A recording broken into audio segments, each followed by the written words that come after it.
Shri Sai Satcharita, Chapter 12. We have seen before that the purpose or object of divine incarnation is to protect the good and destroy the wicked. But the mission of saints is quite different. To them, the good and the wicked are the same. First, they draw the evildoers and set them on the right path. They are the Agasti to destroy the Bhavsagar, the ocean of worldly existence, or the sun to destroy the darkness of ignorance. The God dwells in the saints. In fact, they are not different from him. Our Sai is one of those who incarnated for the welfare of the devotees. Supreme in knowledge and surrounded with divine aura, he loved all beings equally. He was unattached. Foes and friends, kings and paupers, all were same to him. Hear his prowess. For the sake of devotees, he gave his stock of merits and was ever alert to help them. But the devotees could never approach him unless he meant to receive them. If their appointed time did not come, they did not remember Baba, and his Leelas could not reach their ears. Then how could they think of seeing him?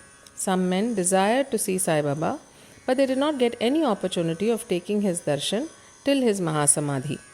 There are many such persons whose desire for Baba's darshan was not thus satisfied.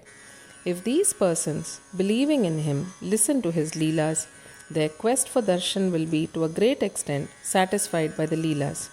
Even if some persons went there by sheer luck and took Baba's darshan, were they be able to stay there longer? No. Nobody could be there of his own accord, and nobody could stay longer if Baba did not wish to. They could stay there so long as Baba permitted them to stay, and had to leave the place when asked to do so by him. So everything depended on Baba's divine will. Once Kaka Mahajani went to Shirdi from Mumbai. He wanted to stay there for a week and enjoy the Gokulashtami festival. As soon as he took Baba's darshan, Baba asked him, "When are you returning home?" He was rather surprised at this question, but he had to give an answer. He said that he would go home when he ordered him to do so. Then Baba said, "Go tomorrow." Baba's word was law and had to be obeyed. Kaka Mahajani therefore left Shirdi immediately. When he went to his office in Mumbai, he found his employer anxiously waiting for him. His Munim, that is the manager, suddenly fell ill, hence Kaka's presence was absolutely necessary.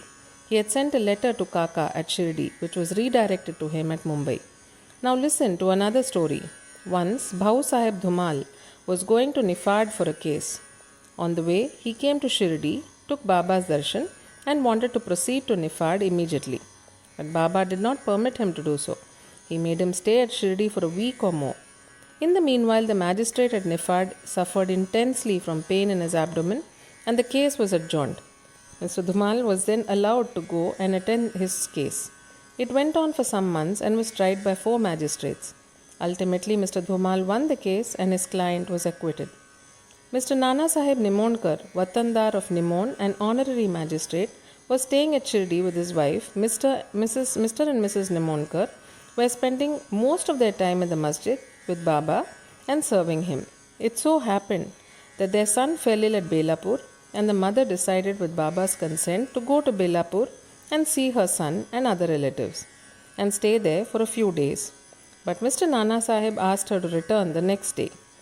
The lady was in a fix and did not know what to do, but her god Sai came to her help. While leaving Shirdi, she went to Baba, who was standing in front of Sathe's Wada with Mr. Nana Sahib and others, and prostrated at his feet and asked his permission to go. Baba said to her, Go quickly, be calm and unperturbed. Stay comfortably at Belapur for 4 days. See all your relatives and then return to Shirdi." How opportune were Baba's words. Mr. Nana Sahib's proposal was overruled by Baba's decree. An orthodox Agnihotri Brahman of Nasik, Mule Shastri, who had studied the 6 Shastras and was well versed in astrology and palmistry, once came to Shirdi to see Mr. Bapu Sahib Bhuti, the famous millionaire of Nagpur. After seeing him, he and others went to see Baba in the masjid.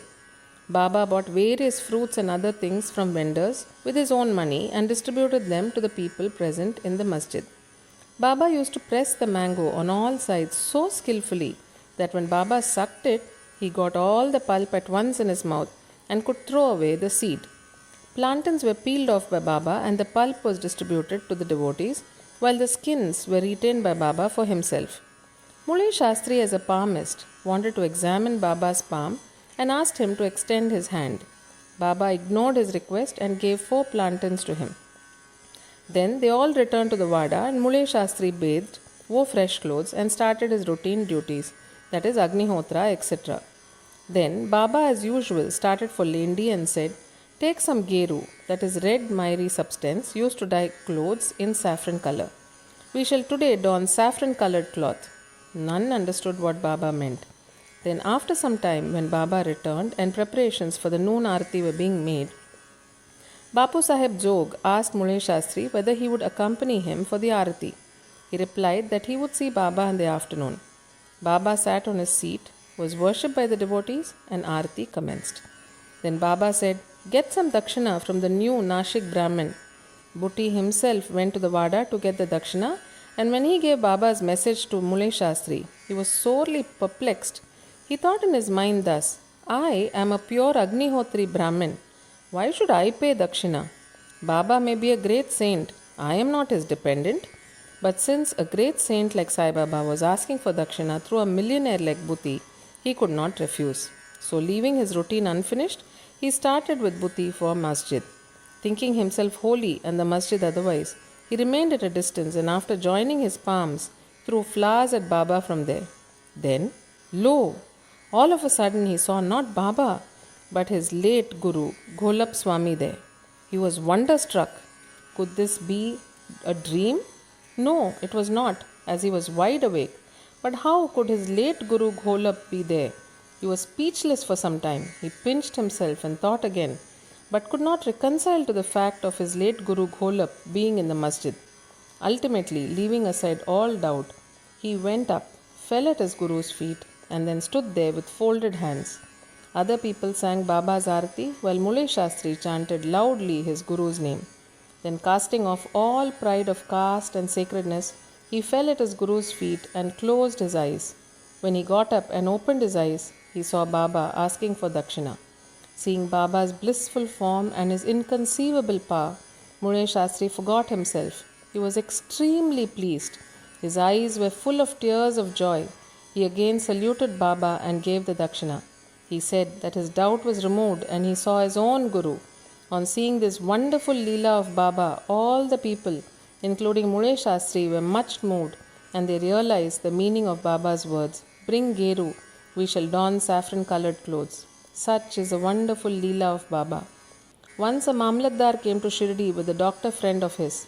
The doctor said that his deity was Ram, and that he would not bow before a Mohammedan, and so he was unwilling to go to Shirdi. The Mamlatdar replied that nobody would press him to bow down, so he should come and give the pleasure of his company. Accordingly, they reached Shirdi and went to the masjid for Baba's darshan. All were wonderstruck to see the doctor going ahead and saluting Baba. They asked him how he forgot his resolve and bowed down to a Musalman. Then the doctor replied that he saw his beloved deity Ram on the seat and he therefore prostrated himself before him. Then as he was saying this, he again saw Sai Baba there.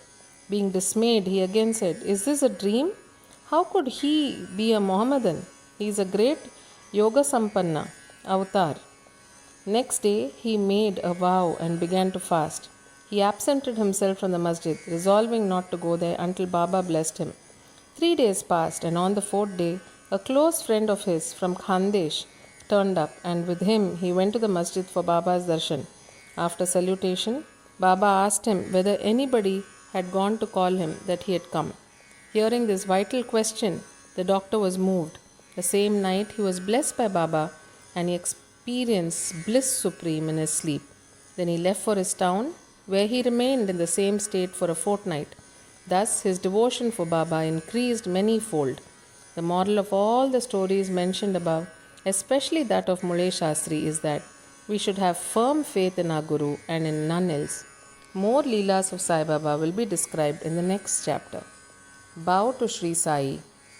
Peace be to all.